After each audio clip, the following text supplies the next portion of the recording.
Just off the western coast of Malaya and about 400 miles northwest of Singapore lies Penang, officially known as Prince of Wales Island. It is an important link in Great Britain's chain of empire and a principal port of entry to the Malay Peninsula. The capital and largest city on the island is Georgetown, with about 160,000 inhabitants, the majority of whom are Chinese. The harbor of Georgetown is noted for its colorful conglomeration of boats from all parts of Malaya.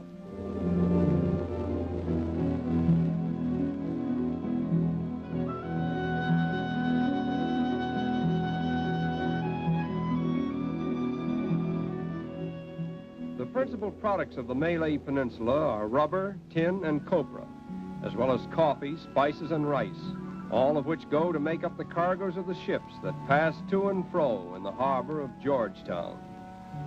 The white circles that are painted on the bow of this boat are the natives' idea of eyes, which permit the boat to guide itself in time of trouble. Perhaps the only railway station in the world through which a train never passes is this one at Georgetown. The railway terminus is on the mainland, and all passengers must use ferry steamers to connect with their trains. Of all the strange cargoes that have sailed into this harbor, the oddest were those of the Yankee clippers that carried cargoes of ice to Penang over a century ago.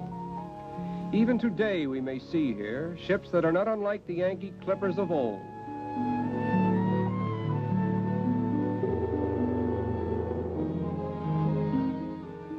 The hard-working fishermen and sampan men who eke out a meager livelihood around the harbor live in picturesque fishing villages, such as we see here.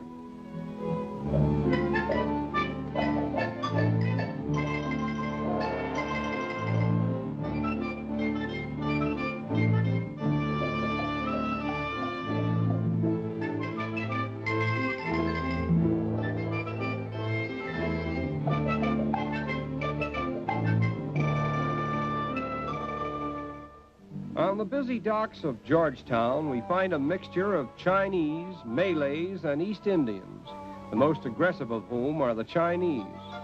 The Tamil and the Hindu add to the stock of local labor. But of the many successful merchants here, the majority are Chinese, and their language, customs, and architecture are predominant.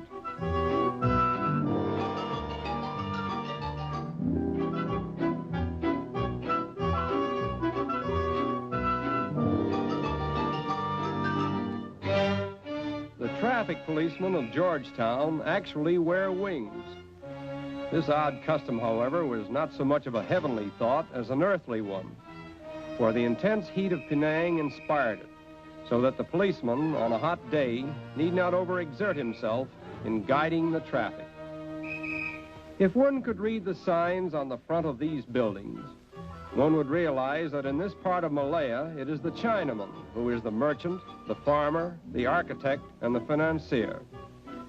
Jinrikishas are the taxi cabs of Georgetown, and their owners take great pride in decorating them with artistic designs.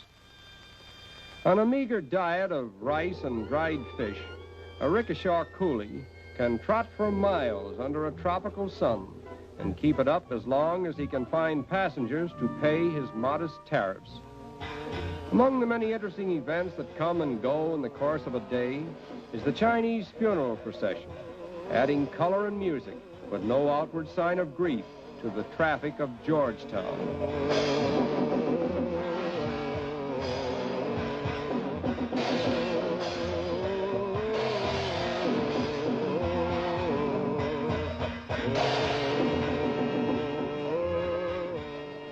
The mourning color is white, and the character of the funeral varies with the social and financial position of the deceased.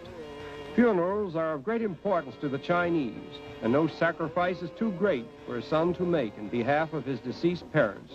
In fact, one of the most appropriate presents that a son can give to an aged father or mother is a coffin. Most of the native Malays are Mohammedans, and they would suffer crucifixion sooner than deny their faith.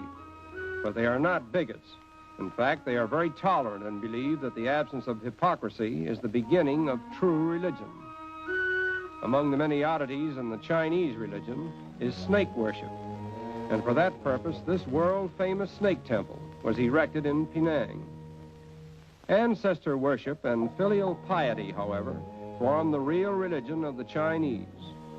A man shall ever pay tribute of deep reverence to his parents during their lifetime, to their spirits after death, and so to the spirits of all his ancestors. And this faith colors every act in the daily life of the individual Chinese.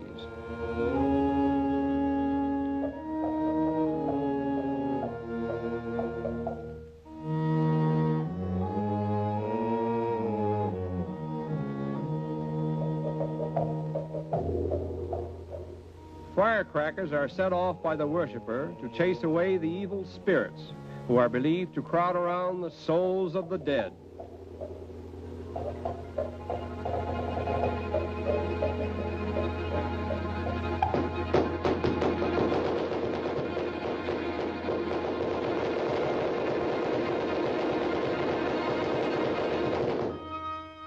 Chinese receptacles supporting wooden branches, called snake trees, are placed in and around the temple for the convenience of the sacred snakes.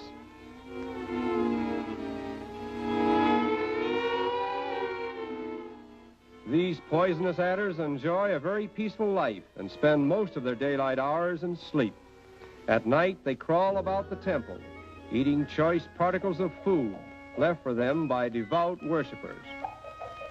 And so goes the strange parade of religion around the world, in which the gods of mankind vary from sacred snakes to divine spirits. Down by the sea, we meet a group of the younger generation, representing the socially elite among the Chinese of Georgetown.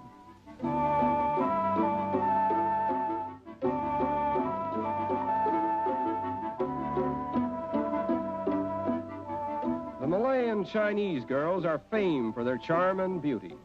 And speaking of Chinese fame, we must not overlook the Chinese cooks, who are world famous for their excellent cuisine. The Chinese have two substantial meals in the day, luncheon and dinner. And a rich man very often will serve to his guests at dinner 24 or more dishes, always a multiple of 8. This familiar-looking European combination, however, reminds us that Penang is a British colony in which the cuisine of Old England occasionally gets mixed up with that of the Chinese.